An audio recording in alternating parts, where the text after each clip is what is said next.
But is there any data at all that men are any more likely to freak out and leave a relationship early than women? I don't think there's any at all. I think that this is a large conspiracy.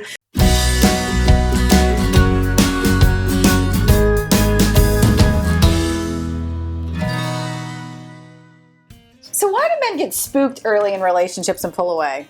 So context is key here. So don't make assumptions. It can be so many different reasons. It could have to do with him, right? He could be afraid. He could be like afraid of commitment. He could be, just not interested in a long-term relationship. It could be about you. It could be you, just kind of rushing the relationship, going at a pace that he's not comfortable with. It could just be that, he's a man. And men tend to, we have this intense bonding. Women are de-stressing. The bonding is making them de-stress.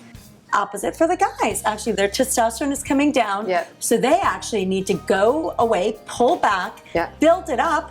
They'll spring back to you, per John Gray's rubber band theory. They'll spring back to you as long as you don't chase him, right? Key, don't chase him. He'll come back. Instead of chasing him, what you should be doing, in my opinion, I'm not big on shoulds either, but this is the one thing I really encourage women to do, is pursue your own passions at that time, right? Then when he comes back, you're all in your happy state, right? You're not punishing him for going away. He's feeling comfortable back with you, comfortable to be here, not scared to come back because she's gonna, be drama on me, right? But instead, he's welcoming you back, and that's a positive circle for you. But I always say to women, if you can, visually plant a stiletto, dig your 1 foot in, and then dance around that and live your life. But don't try and don't chase them, and also don't go far away, because he'll get confused. But keep the space, hold the space, and quite often they will come back and they'll have built up their testosterone I'm right here, from their I'm listening. from their own man cave or something. And if it keeps going, though, that's when I want to say, look, there has to be some sort of communication to say, look, you've been gone and you keep coming back and forth like the rubber band relationships, and this isn't really serving us, and it's not really serving my own life. How do we make it so that you're more comfortable? Okay, we're looking at you. We're ready. We're all looking at you. I'm gonna arm wrestle you guys all on this one. Okay, so this is what I feel. Okay, we pull back. Think about it. We're all hot and heavy. We start off hot and heavy, oftentimes, and then guys have an epiphany. We look up and we say, "Oh my goodness! My singlehood is going to be gone if I continue down this path." We think three things, and again, I'm not always proud of this, but we think she's going to take all of my money, she's going to take away all my friends, and I'll never be able to sleep with another woman again. Who do you date? I'll never be able to sleep with another woman again. And we think about this, and the irony is we want to spend our money on women. We want our friends to be taken away to a certain extent, at least some of them.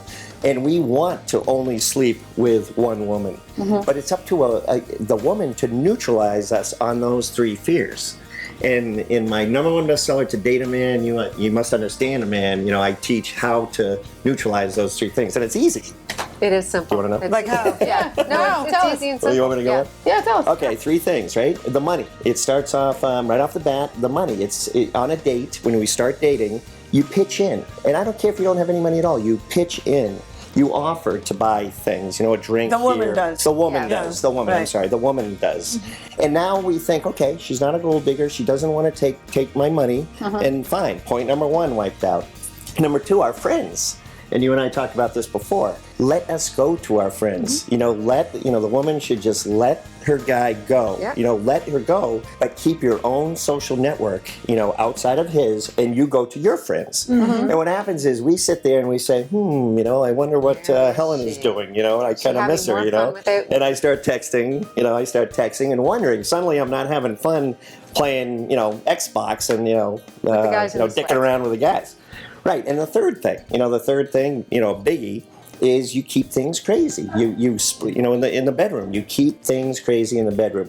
Spoon feed of sex, tons of it one day, and then mix it up, take it away, mix it up, and take it away for 2 days. And the power of the pussy is just incredible. Yeah, that's sounding a little like game playing at the end. No. But I mean, these, you're talking initially here. These are the 3 things, and then we will come back to you. Then we'll Do I want you by this time? Well, let's. I got a question. I got a question for the 3 of you. I mean, I loved everything that you said, and there certainly are men who are going to get out of things fast and get scared and all that kind of stuff. But is there any data at all that that men are any more likely to freak out and leave a relationship early than women. I don't think there's any at all. I think that this is a large conspiracy, but women seem to think that it's men that are the only ones that are wearing sneakers and on their way out. I don't think that's true. I've never seen any data to show that men are any more squeamish about forming a relationship than women. I think it's a commitment. But we're asking why we pull back. Yeah, but why do they? I mean,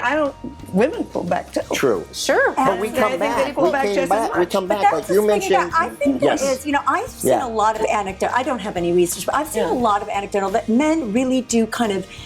And this isn't leaving a relationship, but actually this is a crucial. A guy pulling away is not necessarily a bad sign either. It could actually signal that he's actually getting, his feelings for you are intensifying, so he's feeling vulnerable. So it could be a good sign too.